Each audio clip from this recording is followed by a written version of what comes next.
It's time for Tupelo Tom and Big Lou talking. And now, here's Tupelo Tom and Big Lou. I'm Tupelo Tom. And I'm Big Lou. And we're talking. Good afternoon, good evening, good night, Jeff. How are you? I am doing wonderful. I've got the coughing down to every 3 seconds, so I feel like a healed man.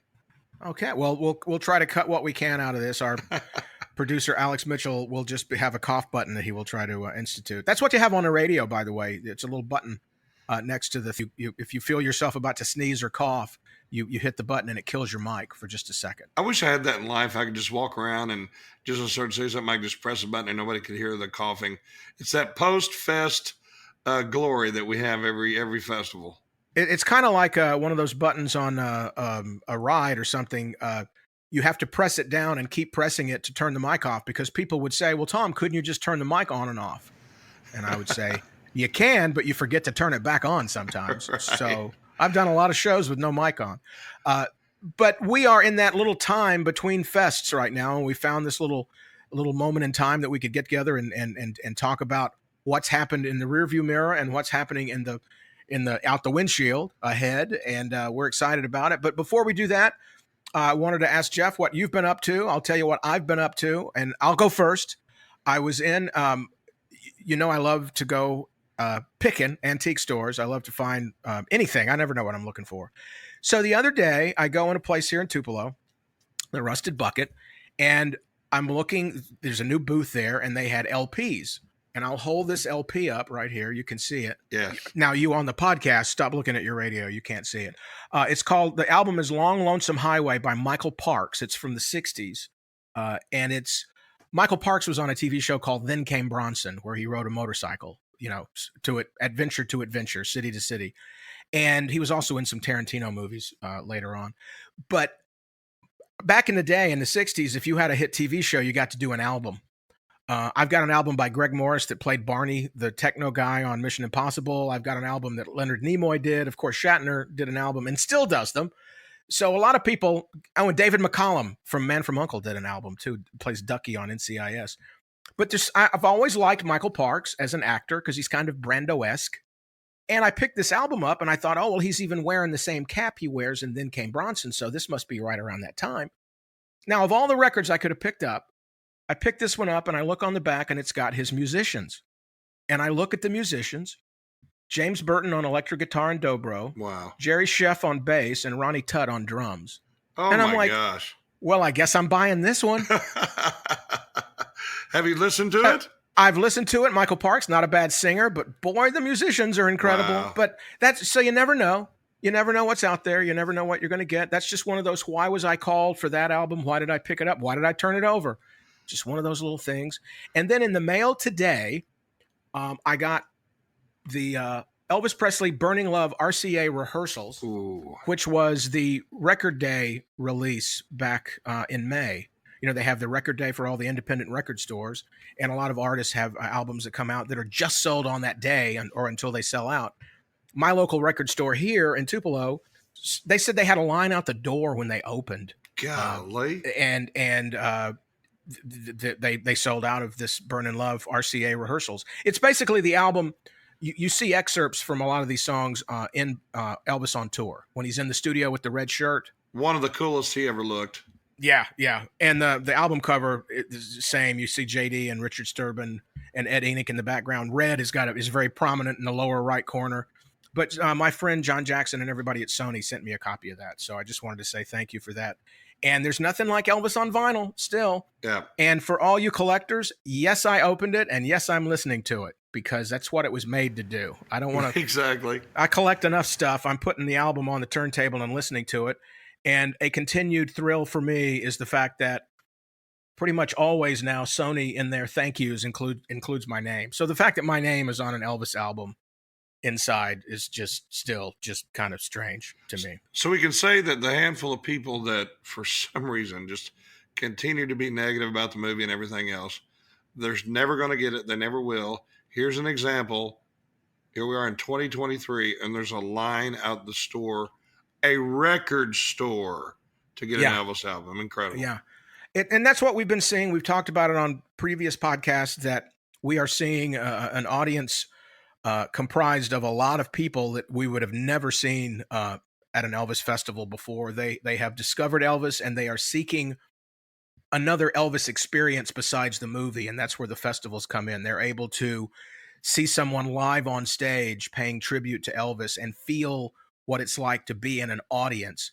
And I envy them because they're getting to experience this, and when I was alive, Elvis was still alive and he was working, so I was experiencing as he was releasing records to the later generations. Wait. When you were alive, you're not dead, are you, Tom?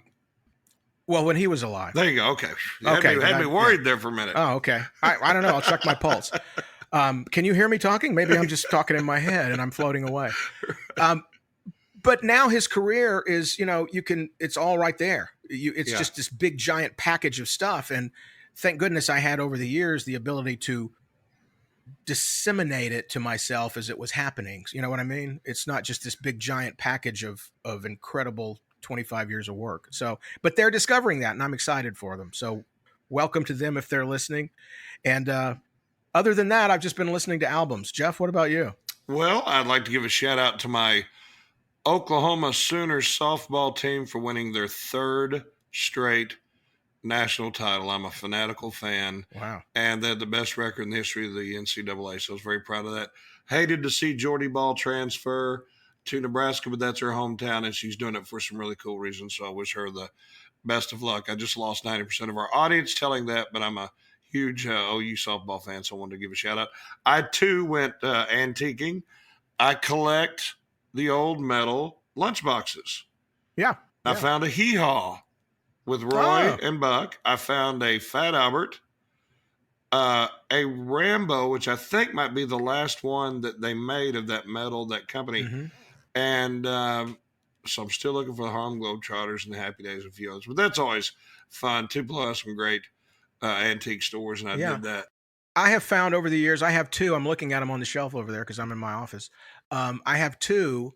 They're not the originals I had back in the day, but I found two to represent my childhood lunchboxes. I have one that's just called Play Ball, and it's Major League Baseball. It's like they didn't want to pay the license fee. So it's like obviously a picture on the side of Brooks Robinson from the Baltimore Orioles, but they just took the Oriole off the cap. And it's obviously like Johnny Bench on the back of it, but they just took the logo off of the thing. So it just is called Play Ball because they didn't want to pay a license fee. And the other one I have is I have my I had a Laugh-In lunchbox.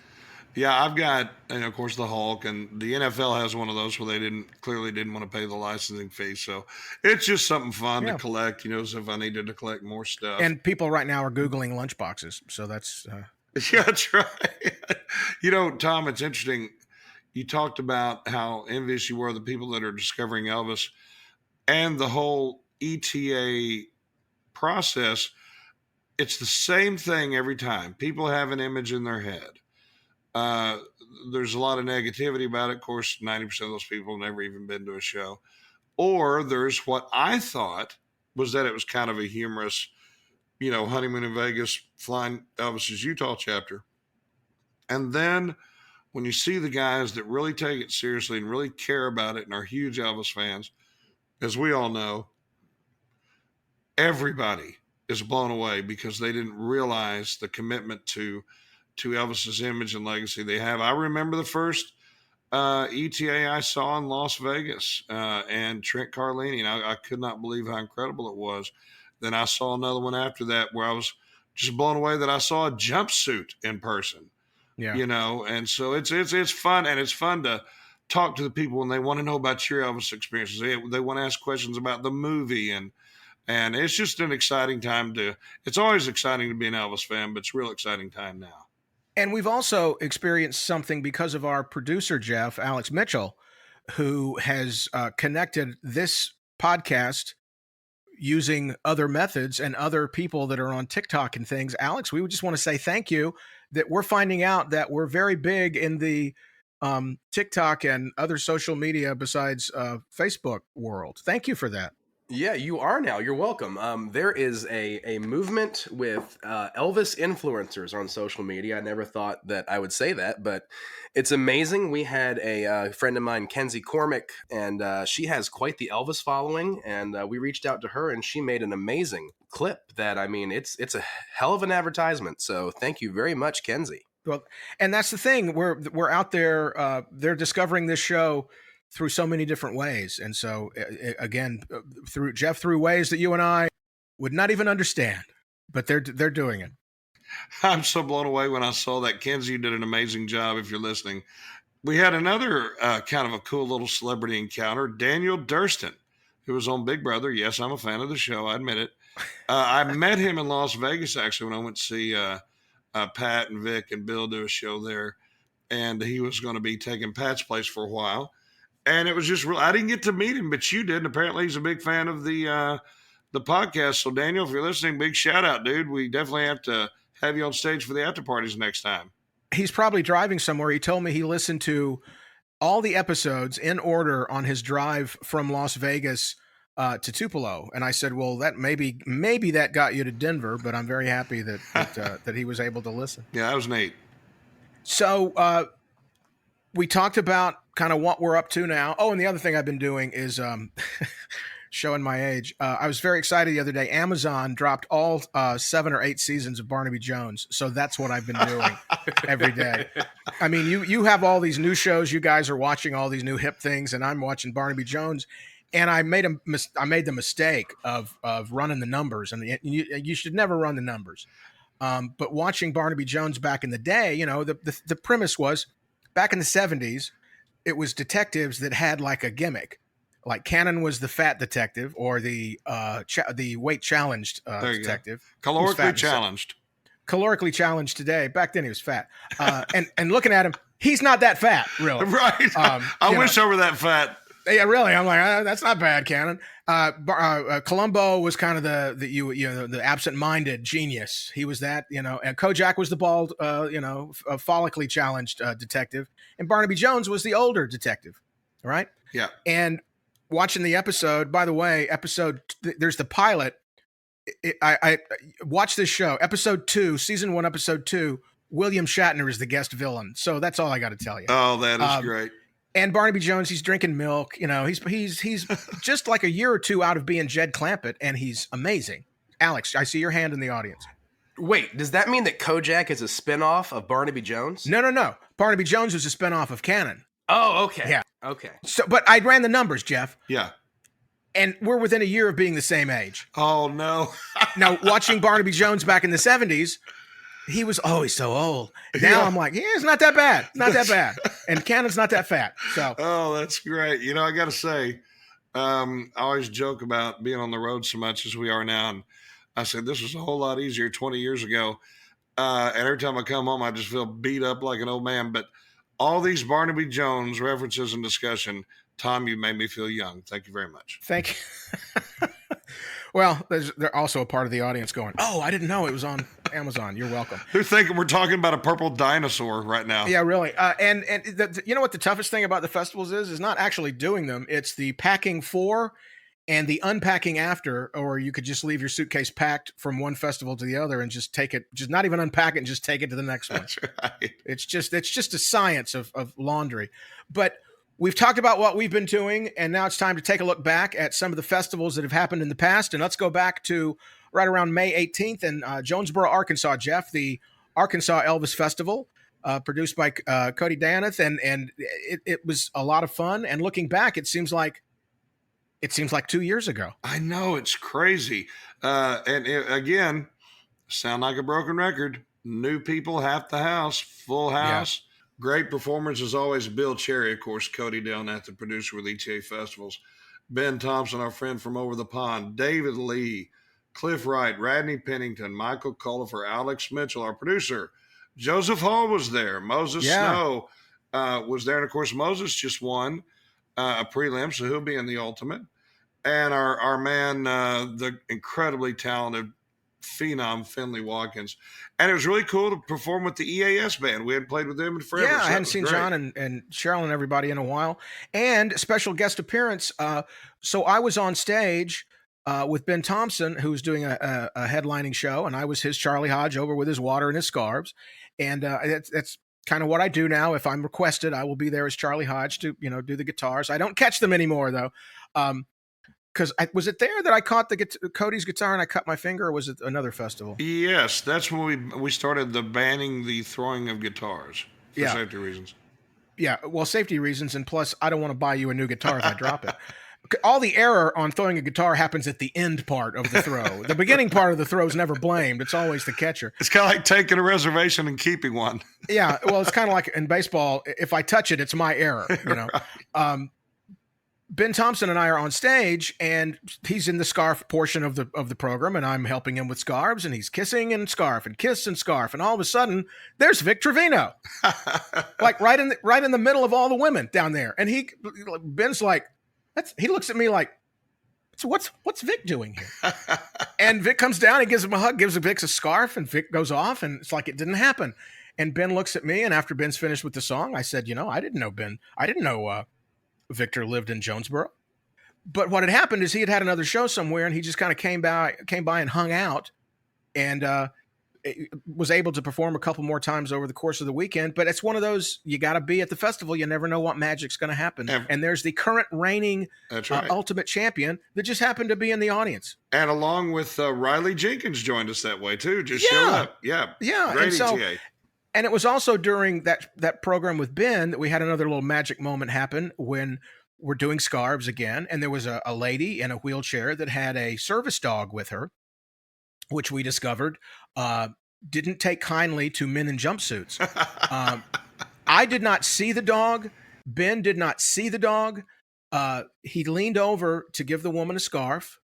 And as he did, this dog just came out of nowhere and almost caught, because those little pointy sleeves, the little cuffs, the little points on them, and this dog almost tore into that thing. And Ben looked back at me and he goes, "It's a dog." And I'm like, "I know," but we never saw the dog until the dog was mid-launch into, it was just those little magic moments that happen on stage. I don't know if anybody in the audience even noticed that it happened, but it freaked us out. Tom, I was on the side of the stage, and it reminded me of three things. First was planes, trains, and automobiles. Oh, yeah. When they're in the back of the pickup and that dog nips him. Yep. Second was Jaws, the famous line, "We're going to need a bigger boat." Yeah. And the third one, and it gave me nightmares the rest of that night, was Carrie, the movie, when the hand comes up from the grave at the end. That's what it reminded me of.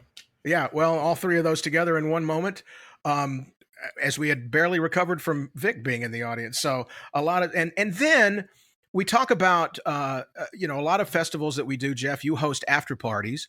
Some of the ones that have been happening, we haven't had an official after party because frankly, everybody's exhausted and so is the audience. But this Jonesboro was just this amazing venue. First of all, Jeff, what's the term you use when you do a festival? I call them Elevator Fest. We're all just right there where the venues, where the hotel is. I call it an Elevator Fest. Like you never have to go outside once you get there. And all of a sudden I looked around because we were all kind of hanging out in the lobby, and there is a mariachi band going table to table. Yeah, it was Finley, Braxton, Sykes, I think Radney. I think the three guys. It was great. And such a funny, and it was Alex's idea. We got to give him credit. Our producer there. Or blame, whichever. And it was so funny. It also reminded me of when my mom and dad and aunt and uncle were at a Mexican restaurant and they had a mariachi band and they started walking toward my dad. My dad just held up $20 and said, "Nope, go away." That's all they wanted anyway. That's right. But these guys, it was kind of like hit and run. They would stop, they would do a song, and then they were gone. Oh, it was great. They were gone to the other. And what was weird about it was the lobby was so big and cavernous, and we were, all of us were making a lot of noise talking. You could see them across the way, but you couldn't hear them until they got right up to your table. Yeah. So it was kind of magical in that respect. Very fun. And just another one of those things that happened at festivals. And on our rundown sheet that Alex prepared, I think Alex wants to get a sponsorship from Hula Hands for talking, because there was a Hula Hands restaurant attached to that hotel in Jonesboro. And I think Alex might have actually applied for a job there to get the employee discount. I did actually. They had a sign in the lobby, and I had the fried mushrooms. You suggested them our first night there. I did, yeah. And you're like, "Are you going to get them?" And I'm like, "Yeah." Well, let's get the 8 because I was going to get the 8 anyway, and this way we can just share it. And I don't look as bad. And I was like, "Let's do it." They changed my life. Yeah. Absolutely. Yeah. Alex will only accept festivals that have hula hands attached to the hotel now. There you go. Tupelo Tom and Big Lou Talking brought to you this segment by the mushroom caps at Houlihan. Go ahead and order 8. You're going to anyway. And we are recovering also as well as we get ready to head back out for another festival. Recovering from kind of the daddy of all the festivals, 25 years of the Tupelo Elvis Festival. I'll never forget the first one I went to. I walked off the stage. The love I felt from the blue team, the producers, the fans. I said, I will never miss another Tupelo. I call it my second home. And of course, it is your home, Tupelo, Tom. Yeah. And it was great to be back. And I want to congratulate, I'm so proud of this guy. He's one of the first guys I met in the business. He's been in ETA for years. His commitment to Elvis is unmatched. He's a massive fan. He does it with grace, style, and talent. He's also an incredible Roy Orbison tribute artist. But my dear friend, Jesse Aaron, he's worked so hard, working out, getting in great shape, and he let that voice shine. And I was so proud of him for winning and representing Tupelo. He's a great part of the family. He's going to be a great addition to it. And he's somebody that one of the first times I met him said to me, it's kind of freaking me out to meet you. And I'm thinking, because of, I'm Tupelo Tom, right? And I'm thinking that, I don't ever say that except, on a podcast. But he says to me, he said, yeah, you look and act and sound exactly like my father. And I'm like, oh, well, that's just really good. So you're never going to win. Okay. Was he a Barnaby Jones fan too? I probably so. Yeah. Hey, Jesse, if you're listening, tell your dad Barnaby Jones is on Amazon.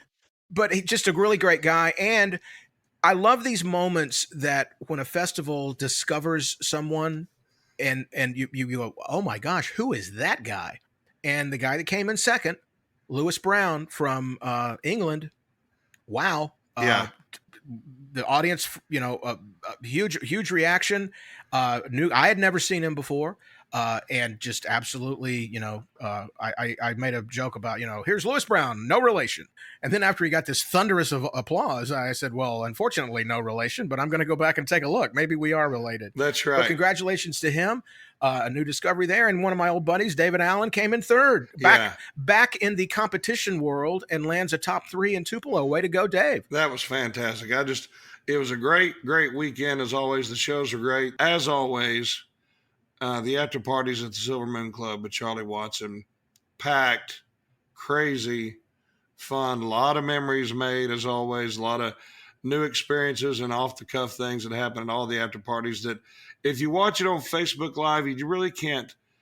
It's just not the same thing. You have to experience it. And that's what you hope in an after party is that something unique and funny and cool happens. And, of course, it did. Pat Dunn when he put the hair over Ben's head and all these other things and the Beatles things. It was just a lot of fun. And then, of course, our dear friend Charlie Watson, who's so special to all of us, and Peggy Watson, was honored, justifiably so, by Tupelo Elvis Festival. And it was much deserved, and I was very happy for Charlie. And that was one of those things that was such an honor for me to be the one on stage that introduced the beautiful clip package that they had put together for him, and to have them and to do the honors of presenting them with that. And it was just amazing the love that everybody has for Charlie and Peggy. And if you get a chance to ever go to the Silver Moon for one of those parties, it's just kind of the place to be. And if you don't know who Charlie is, I think we talked about him on the podcast. Charlie ran the Silver Moon Club there in Arkansas, and he had, Jerry Lee Lewis, Conway Twitty, Elvis, Johnny Cash, all these incredible legends play for him. Very few times in the world do you get to meet somebody that is truly unique. And Charlie's that guy, and I just love him to death, and so glad he's healthy. And we just had a lot of fun visiting with him all weekend, as always. And back in the day, in the 70s, and back in the that era, they had Gardner Watson's, a store that they sold TVs and stereos and things like that. And then he had a ice service that serviced places, bringing ice. So that's why sometimes it's referred to as the Silver Moon or the Ice House. Yeah. And then also, because that building, that room where the party is, if you're a wrestling fan, that's the room where the Tupelo concession stand match took place. Jerry the King Lawler had a match there that kind of got out of hand, and it ended up happening in the concession stand. They were throwing mustard and popcorn at each other, and that's right there in that room where we do all those shows. And you were there, for wrestling Tom. I was not there for the concession stand, but I Okay. used to go. I used to go to the Ice House for wrestling, and at this one, my broadcast idol Lance Russell, who was the host of WHBQ Studio Wrestling, was there doing play-by-play on the stairs, which are still there as well at the Silver Moon. So, Oh, it's great. You can Google the match, and it's about 5 minutes into it when the concession stand fight breaks out, and it's so great. One of the announcers goes, "He's throwing ketchup at him. He's throwing ketchup." It's just great. And Jerry Lawler was there. It was really fun. But they had told him, do anything you want to, but don't hit the popcorn machine. It's brand new. that's right. So they did everything else. And the other part of the week is just how many shows there are and how many things happening. And one of the ones I was proudest of was the conversations that we did Yes. Friday afternoon, because we told the history of the first of all, the first guests were Linda Johnson and Debbie Brangenberg and Stephanie Coomer and Bobby King, who were the four people, along with Pat Raspberry, who has passed away, that were among the people in Tupelo in 1998 that said, we need to do a festival. We need to do something to honor Elvis. And they got their proposal together, and they went to EPE to get permission. And I love this when they told this in the story, in the interview. They really were worried that what if Elvis Presley Enterprises said no to this, because festivals were kind of not a thing. They were done. Collingwood was doing one in Canada, and they all went to see that, and they said, wow, this is huge. Imagine what it could be in Tupelo, the birthplace. And they go to EPE to get permission, and they're worried about the reaction. And basically Graceland said, what took you so long? Oh, that's great. Like, of course. So, what we consider to be the Tupelo Elvis Festival, because the ETA portion began in 2007, had already been in place and rumbling and operating every year, starting in 99. So the ETA thing came into the world in 2007 when Graceland created that. But it had been happening in Tupelo way before that, with people like Scotty Moore and DJ Fontana and B.B. King and Little Big Town. I mean, just a lot of acts that had played, or Charlie Daniels, things like. So we told that history in the conversation. And Tom, you got something so cool that Angie brought that was presented to us. Let me. I'm building to that. Oh, okay. I'm sorry. Yeah. Okay. Right. Yeah. So after we talked about the history of the Tupelo Elvis Festival, my friend Hal Lansky came out to talk about the history of Lansky Brothers in Memphis and Lansky's connection to Elvis. And anybody that's watching, the movie, has seen the movie. There's Mr. Lansky is a character in the film, and Lansky's is a location that they recreated. And Hal came, and I was very happy that he accepted my invitation and came down and told a story about Lansky Brothers and the influence of clothing on Elvis, and how much a part of that early career that Mr. B, Hal's father, Bernard Lansky, really was. And it's just a lot of fun. And then an amazing gift that I was given, a new jacket is out in the Lansky line. It's a pink jacket that is a kind of a recreation of the pink jacket that Austin Butler wears in the movie. And it's called the Austin. Oh, and wow. Hal presented one to me on stage. That's that was awesome. like quite the honor. And they are available at Lansky's. They have one in your size. And just be sure to ask for the Tom Brown discount. You won't save any money at all, but it might help me out one day down the line. So that's what I always say. So the gifts didn't just happen with Lansky, Jeff. The gift of the Austin Butler jacket, because one of the mornings when I was introducing, I think it was Friday morning when I was introducing the judges, one of the judges for the festival was Lowell Hayes, Elvis's jeweler. And, the judges have the microphone, and I welcome them there and ask them, so what do you think about everything you're seeing? And Lowell obviously knows what he's looking at because he saw Elvis hundreds of times, sitting on the side of the stage with his jewelry case that Elvis would come over and pick a ring up and give it out. Lowell says with the microphone, he says, "Tom, do you have a TCB necklace?" And I don't. Well, I didn't. And he proceeds. I told him I did not have a TCB necklace for whatever reason. I guess I was waiting for this moment. But he says, "Come here. I want to give you. I have a presentation I want to make." So I ran down from the stage. And Jeff, you know me. I don't like surprises. I like to know what's happening and make it look like it's a surprise, right? Right. This was a surprise.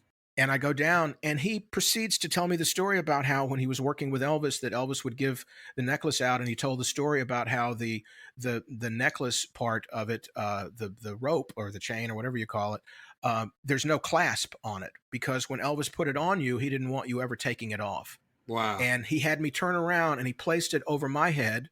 And he said, and he whispered to me, "You have a big head." He put it over my head and down. And he said, "That's exactly how I put it on Elvis." And Jeff, I started thinking about it and I almost lost it because I'm standing in my hometown in Tupelo. Lowell Hayes, Elvis gave that necklace out to people that meant something. And Lowell even said, if Elvis were here, you would have already gotten one of these from him for the work that you're doing for Elvis and the fact that you're from Tupelo, he would love. So that meant a lot. That's cool. But I thought about it, Jeff. Elvis had given out that necklace to people and Elvis had been the one to put it on their necks, right? But Lowell put Elvis's on. Yeah. And he put mine on. That's cool. And there it is. That's great. I've got it right there. You could, hey, that's my TCB hitting the microphone. That's all I can do for you. But it's the sound of the TCB necklace. But that was just one of those moments. And then I've got to go back and do the rest of the show. And I'm like, I just want to go around and show people my new necklace. So that, an incredible honor, just absolutely an amazing week. And I hope everybody got an opportunity to have a magical moment in Tupelo, like that we were able to do in many, many cases. And then from Elvis Presley Enterprises, Alicia Dean was there and presented an award to the Tupelo Festival from EPE for 25 years, honoring 25 years in the festival world. And Angie Marchese from the archives of Graceland came down to Tupelo. And Jeff, another one of those magical moments when you realize that where the arena is located was where Shake Rag was back in the day. But that is directly across the street. The arena is directly across the street from where the fairgrounds were located, where Elvis did his homecoming concerts in 56 and 57. And she brought back the shoes that Elvis wore on stage, the white buck shoes, a necklace that Gladys had worn, which basically was just a souvenir necklace. I mean, it was a necklace available to the public, but she's seen in the photos made during that appearance wearing this necklace. And the other item that they had was the key to the city that Mayor Ballard presented to Elvis in the shape of a guitar. And she brought all three of those items back. And just think about it, Jeff. Since the day Elvis was presented that key, and they probably put it in the car and drove to Memphis after the concert, those shoes, that necklace, and that key have never been back to Tupelo until Angie brought them on that Friday afternoon. Wow. And Elvis had them just across the street. That is amazing. And that is such a cool thing you get to do, Tom, that everybody's so jealous of. And how great is Angie for providing that, and Alicia? I mean, that is fantastic. And it's they love sharing that, and they take a lot of the items, go around the world on tours. But she said, this key to the city has been all over the world, but it's never come back to Tupelo before. Wow. And that's what makes it so special. And there's a photo of me holding the key, and I think you can tell in the photo that I'm like, I can't believe this, holding that key. It's heavier than you would think it would be. And Jeff, the other part of the festival I think that was so special and magical was the finally able to perform TIC band from Australia after having been signed to be the band in 2020 when the pandemic hit, and were able to play virtually for the festival, but finally to be able to be a part of being in Tupelo and to be a part of the family. And my connection with TIC goes back to, I met them at your festival, Jeff, a few years back, and we had signed them to be our Nashville band and had to cancel the festival. And the fact that when we found out on the news that Tom Hanks was a celebrity that had COVID, and nobody we knew had it, and Tom Hanks got it, and it was on the news, we knew then, like, okay, that's it. And he was down there shooting, getting ready to shoot the Elvis movie, playing Colonel Parker. But here's those magic moments. I told you at the top of the show about, I found that record album and picked it up randomly, and then there's James Burton and Ronnie Tutt and Jerry Schiff on it. The little magic moments, that happen. Yeah. So Alberto and Vito and Marco land, they get in town on Tuesday, and they immediately start roaming around town, and they end up at a record store at Crosstown in Tupelo. And they're in the record store going around, and they start talking to the owner of the record store. And when they get ready to leave, they're on their phone trying to figure out how to get a taxi or Uber or something. And the owner says, "What do you guys need a ride?" And they're like, "Oh, well, we just want to go back to the hotel."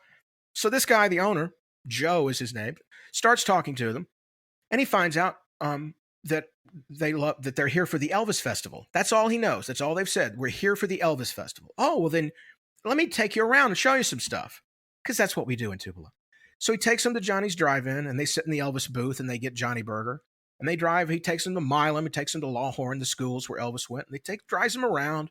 And somehow in the car, it comes out that they're with the band for the festival. And Joe says, "Oh, well, then maybe you know my next door neighbor, Tom Brown." Because Joe is my next door neighbor, the guy that owns the record bookstore at Crosstown in Tupelo. Greatest Hits, by the way, is the name of the store. And my phone rings that afternoon about 4:00, and I'm inside. I'm taking a nap, because that's what I do, morning radio. And Joe says, "Hey, are you in your house?" And I said, "Yeah." He says, "Come out here. I got something for you." So I think it's Joe calling me because a package has been misdelivered next door, because sometimes we do that. Packages will get misdelivered, and I'll call him and says, "Hey, I didn't know if you were home. I want to bring you your mail, So I wake up out of a nap. I'm expecting to go to the front door to get a package from Joe. And instead, as I walk down the hall and I look out the front door, standing in my front yard is Marco. And I'm like, "Well, that guy looks like Marco." And I walk, and then there's Vito, and they're all out there. In your front yard? And and that's the magic of Elvis, because the random guy they met at the store who owned the record store is my next door neighbor. That's so cool. That's what I loved about it. Was for them, it was cool for me, but for them, it was just how they've been in Tupelo like 2 hours. Yeah.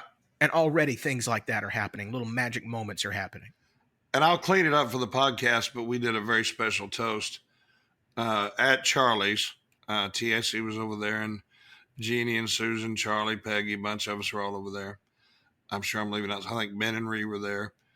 And I just stood up, and it was emotional, because this was an emotional time. When they played my festival in Helen, their guitar player, Pep, who was an amazing musician, as they all are, his dream was to play in the United States of America, to play an Elvis show. And it was sadly shortly after that Pep passed way too soon. But it was so great that I was a small part of something he had always dreamed of doing. Then for the band to have this opportunity to play Nashville and Tupelo, and then COVID hit, for this all to finally happen, I stood up and I said, "Well, guys," and again, I'm cleaning the toast up. Here's a toast. Hey, COVID-19, we won. And it was very emotional, and it was just a very special moment. And I was so happy for them, and they, of course, did an incredible job. They had a very special night. Jason Russo and Michael and Bertie and Heitor, Vito and Kel and Marco, just incredible people with incredible talent. And we did a symphony Saturday night where Jason wrote it, produced it. And the big finale was very special, where the band got to play with the Tupelo Symphony, and Elvis appeared on the screen, and we utilized that incredible voice of Elvis Presley, and the band got to play. So that was a very special night. Just a lot of amazing things happened. Some things happened that were, not planned for. And the reason that you try to be very organized is so you can handle stuff that happens at the last minute because the other stuff is taken care of. And this festival presented some challenges to Lucia and to Debbie, and I think they handled it in the best way they could, and I admire them for that. And it's never easy, but you move forward, you go forward, and you present the best show you can. All the other stuff is just noise that happens off stage. It's about what happens on that stage that is the most important thing of the experience.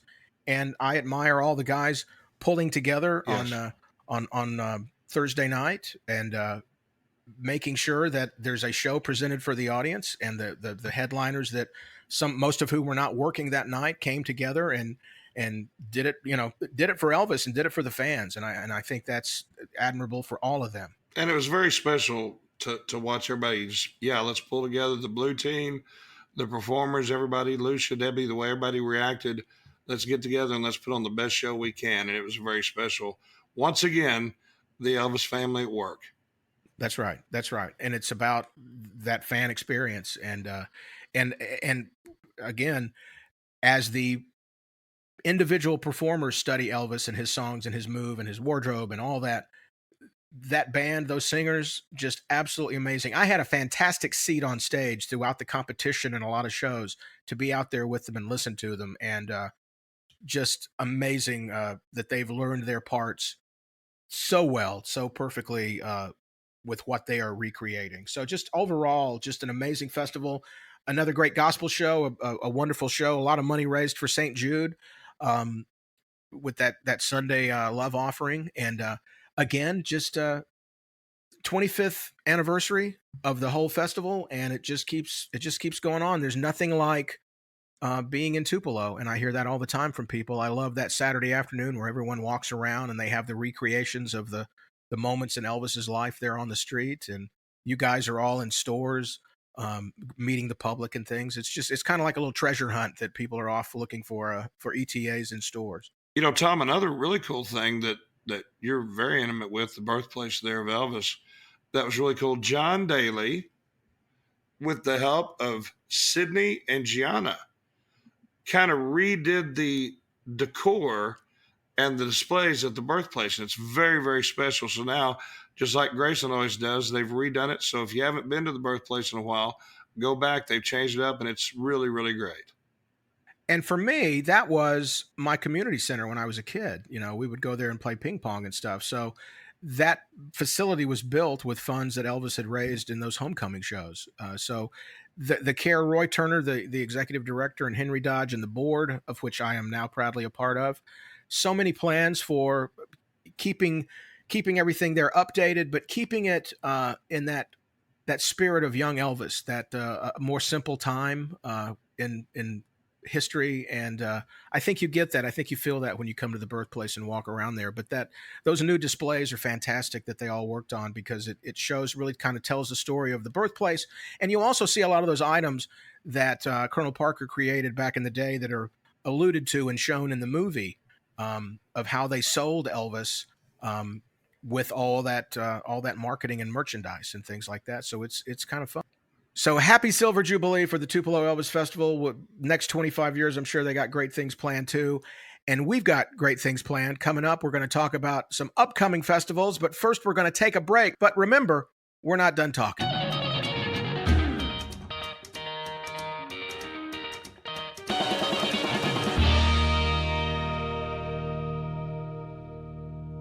There's a new kind of Elvis excitement coming your way. An Elvis you'll want to hear again and again. Love Letters. Love letters straight from your heart. Elvis's new album, Love Letters. It starts with Elvis soft and low, and it moves like lightning into high gear.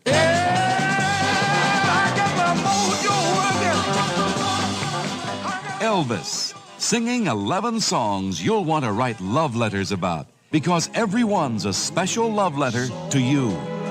'Cause this is our dance, darling. Love Letters, all signed by Elvis on his new album, available now on RCA Records and Tapes.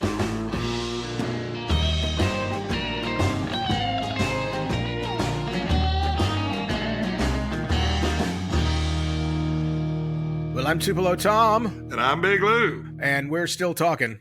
Still yapping. Now, if you've been following the news in the Elvis world, which we had, it's been a wonderful year and a sad year. I mean, with the movie being nominated for Academy Awards and all the awards that it did win, but losing Lisa Marie in January. And that kind of set off some legal proceedings that, much like everything in today's world, played out in the public. When Priscilla challenged the legality of whatever amendment or whatever it was that Lisa had instituted in the will, and all of that legal stuff is out there without knowing really anything about it at the time when it was happening. That doesn't stop people from speculating of what's going on. But all I can do is say that it's settled, money was exchanged, conditions were met. And I saw recently a recent photo after the settlement of Riley and Priscilla together. And that's really all that, that's all I need to know. Is the mansion going to stay open? Yes. Is the mansion going to stay in the family? Yes. Whew, good. Okay, fine. That's what I want. Riley is the sole trustee of the estate, as the oldest daughter. It was left to her and Benjamin. Benjamin's no longer here, so it falls to her, and they're working together. And like I said, all the details are out there if you want to read them. I would, not being a legal person, the legal papers are out there. You're welcome to read them, but good luck understanding them, because they're written by lawyers for lawyers. They're not written for people like two podcast hosts to start analyzing what was decided and how it was decided. You have to remember, both sides have to agree to it.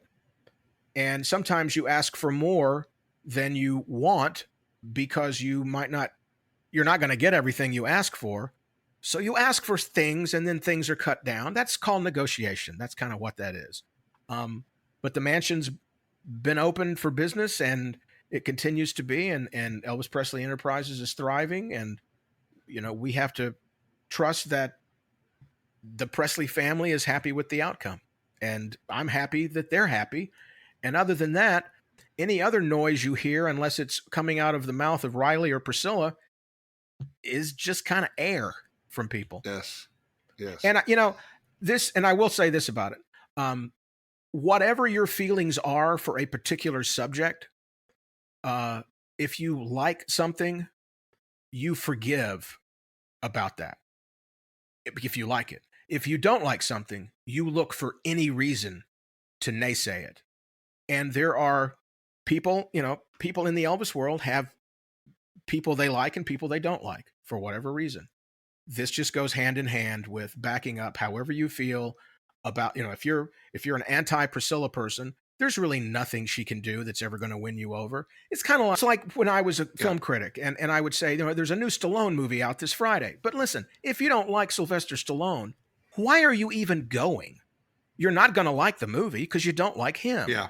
And in this case, there are people, like I said, that are anti-Priscilla, and nothing she can do is going to be anything that they're going to be happy about. Though they should be happy she opened the mansion 30 years ago, or 40 years ago. Exactly. So, again, it plays out. And, I like to talk about things I know about. And I love for this podcast to be about things I've experienced and things you've experienced, festivals and things like that, or watching a movie and talking about it. I wasn't a part of this negotiation. So that's all I got to say about that. And, as we've learned, Yeah. there's some people that just aren't going to be happy with anything. There's nothing you can do that's ever going to change their mind. What's the old saying? Someone could find a cure for cancer and people just complain about all the oncologists they put out of work, So I just, with everything, all the positive and all the heartbreak that's happened, I think everybody agrees that we just want the best for everyone involved and the family involved. And thank you for keeping Graceland open for all of us. And I would also say, if you have not seen Daisy Jones and the Six with Riley, watch that. She is a phenomenal actress. And there are some various hidden Elvis references within the series that, as an Elvis fan, when you see them, you just sit bolt upright and go, I know what she did right there. And it's very Elvis. So there's some hidden things out there for you. So Daisy Jones and the Six with Riley, I believe that's on Amazon, if I'm not mistaken. So with the legal proceedings behind us now, Jeff, we've checked our briefs and we are wearing them, and then we move forward to what's coming up down the line as we get ready to head out to Summerfest in Inverness, Florida, with Cody Daneth, and the family is back together. I cannot wait. It's a very special fest for me. I've told the story often that when I had Jeff Lewis and friends, we have that festival in Helen. A wonderful lady named Carolyn Nichols. We might have to do a whole episode on her one of these days, but she was the matriarch who left this earth way too early. Brings this little whippersnapper up to me to introduce me. Said, this is a young ETA, and he's a singer. And of course, I just rolled my eyes like, oh, Lord, here's another one, Who would have ever thought this dynamic powerhouse of a talent would end up being one of my best friends in the world? He's really a family member more than a friend. And he was telling me one day, he said, I've got this festival in Florida where they shot the movie Follow That Dream. And this is his 6th anniversary. We went down there, and Tom, you were there, my first Summerfest as well. And we had an incredible time. And this festival has grown and grown. So the brainchild of this young man I met several years ago has turned into one of the best festivals and one of the best events in our business. And it's all because of his thinking out of the box and adding to the show. What I love about Cody, and really everything that we do, Tom and Alex, all of us, we're never satisfied. Our goal is to, every time somebody spends their money to come see an event, we're not regurgitating an event. We're trying to add something. Anything we can do, whether it's another piece of staging or lighting or a different special effect or a different idea for a set list. And I'm just so proud of him. So this is going to be great. I mean, Tom, you've got 8 shows. It's ETA Festivals event. You can go to etafestivals.com, Summerfest. Once again, best entertainer I've ever seen, Dean Z. Bill Cherry, closest thing to Elvis I've ever seen. Cody Daneth, Ben Thompson, David Lee, Michael Colifer, Alex Mitchell, and so glad Dwight Eisenhower is going to be there. We would have Dwight at so many more events, but he's always working all over the world. He's so talented. He's an ultimate winner as well.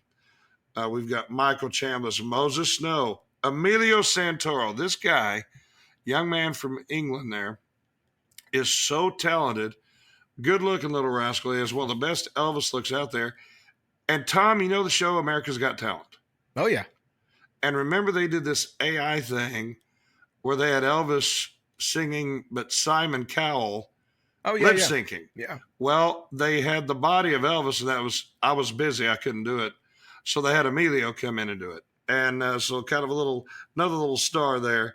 And then, of course, the young dynamo Braxton Sykes will be there between striking people out and scoring touchdowns in football games, hitting home runs. And, of course, Tom, the same band you used for Nashville. Yeah. Cliff Wright's band Infinity, who is incredible. They're one of the newer tribute artist bands out there, and their attention to detail is amazing, and their love of Elvis is great. And so I'm very excited about that. And Tom, the Carolina Quartet on Friday and Saturday will be there. And this is the first time we've worked with them at the festival. So that's really exciting. And this festival also, it kicks off with Cody asked me to if I would do a Tonight Show. And so I've done a Tonight Show a little bit at your festival before, when I just come out and do a monologue and introduce guys doing their other tributes, like David Lee with his Conway Twitty and things like that. But this time I get to do the couch part. Oh, cool. Too. We're going to have guys come out and I'm going to interview them, and I'll have an opening monologue and I'll have some slides. Always have vacation slides when I do Carson, and we're going to get to talk to some of these guys. I've done it before on some Elvis cruises, and it's very funny. One festival cruise, we did 15 minutes on the best kind of makeup. We talked about how to get pancake makeup out of white collars. And that's where Dean shared that he puts white medical tape on the inside of the collar. So the makeup gets on the tape and you just take the tape off and put new tape. Ooh. It's just little secrets like that. What kind of eyeliner they use, the best hairspray. One time I was using hairspray in the dressing room, and Alex Mitchell, our producer, walked by and said, You got that at Walgreens, didn't you? He knew the hairspray by the smell. Oh, that's great. These guys know everything about what it takes to be Elvis, and that's the kind of stuff that we'll find out, the magic that we'll find out on stage. Tom, I learned all about contouring. I learned all the tricks. And Yeah. One funny story.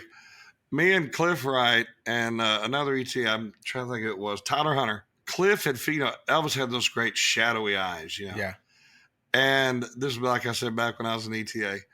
And we're sitting there with our Spanx on, looking in the mirror, and Cliff is showing us this makeup technique where you put, I don't know, whatever it is, eyeshadow, and you kind of rub it in. And I look around for a second, and I think, what in the world has my world come to? I'm sitting there in Spanx with two fellas putting makeup on, and that was kind of when I started pondering my ETA retirement at that moment. Well, we're going to find out makeup tips, and also one of the great questions to ask an ETA is, tell us about your first show. And I remember Bill Cherry's first show. He told the story about very first time he was going on stage as Elvis. He hooked his toe on the top step and fell face forward on the stage. Oh, man. That's how he starts. I said, yeah, but did you get up and do CC Rider? He said, yeah. I said, there you go. That's all that matters. Evel Knievel would say, it's not the crash. It's getting up after the crash. That makes heroes. Well, Summerfest is great. I can't wait to see what Cody has in store for us this year. And all the shows are going to be great that I've seen that he's got written on the schedule. Tom, you and I roomed together and kind of like we were in the Rain Man Suite mansion there one year. And I just remember we were on a golf course. I don't know why I'm telling the story. I think it's so funny, but I'm in the pool and I see a guy golfing by himself. I can't hear him. I can just see him. And he's near the green. He's got a sand wedge and he hits it and it goes straight up in the air and falls straight right back in front of him. Again, no sound. I see him pounding the cart with his club, snaps his club and just chucks it down the fairway. And that all happened in silence. Yeah, all silence. And then he drives back. I see him pick up his wedge, put it back in the cart, comes back, gets another club out, and I see him take a deep breath and shake his head in his hands. And the exact same thing happens again. And that's one of my memories, having nothing to do with Elvis or Summerfest, just this silence, like a Benny Hill skit or Charlie Chaplin skit with no sound, but it was so funny. But very excited. I'm so proud. I'm so proud of Cody. This is kind of his Catalina wine mixer. It's kind of the cornerstone of his festivals, and we're excited to be part of the sixth one. And we're looking forward to that. If you're on your way to that festival, we'll see you there. If you're listening to this later after that festival, the review of that festival will be in our next episode as we preview what's coming up. And I know, looking ahead on the calendar, Kentucky is looming out there, which again is an ETA festival show with a different slant, a different way to present things, and a lot of different artists will be represented in that tribute show. So we'll do a more in-depth preview of that in our next episode. Absolutely. And we have a show coming up with me, Bill Cherry, and Cody, and one of my favorite cities on the planet, Athens, Georgia. That's right. University And Bill Georgia Cherry is going to be in Franklin at the Franklin Theater on Sunday. It's a Sunday show, 2 shows, July 16th. And go to franklintheater.com for details about that. 2 different shows, too, the matinee and the night show. 2 different shows from Bill Cherry. And the Infinity Band will also be our house band for that as well. So we got a lot of stuff coming up in July. It's going to be a great Elvis summer. Looking forward to it. I'll see you down the road. People think we hang out and talk all the time. We do when we're together. And the other time we just do this with Alex and talk about that. It's been a pleasure talking to you, Jeff, but it's time for another Barnaby Jones episode for me. I'm going to have to, if you want to continue on and talk, you can, but I got to go Barnaby Jones. There's this guy that's killed somebody, and I think they're going to kill Barnaby Jones. But then again, there's like 6 more seasons after this episode, so I don't think they're going to get him. I'm going to go cheer on Ricky Fowler on the U.S. Open, so we'll see what happens. There you go. Alex, anything happening in your world? Just getting ready for Summerfest. I had to do laundry in Tupelo at the hotel. Yeah. And I opened the wrong dryer and saw all these paisley shirts and ascots flying, and I was like, well, it's either Tom Brown or the TIC band. It was the TIC band's dryer. So I would never That's wash great. my clothes at the hotel. Tupelo's an interesting festival for me because I stay at the hotel even though my house is literally 2 blocks from the arena. Because it's a business trip for me. I have to stay in the zone, the performance zone. But I am able to come home every day and get that day's wardrobe. So it's tough having to pack ahead, but as long as you have enough ascots, you can get through anything. Well, great show, guys. I can't wait to see y'all in Florida and everybody listening. Hopefully you're listening on your way to Florida. We're going to have a lot of fun. Safe travels to everybody. Come up and say hello to us if we haven't met you yet. Spread the word of this podcast to all your friends. If you've got any friends out there that are new Elvis fans, tell them to take a listen. There's a lot of things within these episodes that have to do with the history of Elvis, and we hope they will enjoy that. Again, like I said, it's kind of the viewpoint of Tom and Jeff and Alex and what we have a feeling of what's going on in the Elvis world. And I'm Tupelo Tom. And I'm Big Lou, and we're done talking. If you've enjoyed this episode of Tupelo Tom and Big Lou Talkin', please visit us online at www.tupelotombigloutalkin.com and on Instagram and Twitter at TupeloTomBigLou, or drop us a line at tupelotombigLou@gmail.com. This podcast is made possible by executive producers Jeff Lewis and Tom Brown, producer and editor Alex Mitchell, technical advisor Michael Cullifer, promotions and marketing advisor Cody Dayanath, and also in part by our sponsors and listeners like you. Do you have an Elvis-related event that you'd like featured on Tupelo Tom and Big Lou Talkin'? Email us at tupelotombigLou@gmail.com to find out more.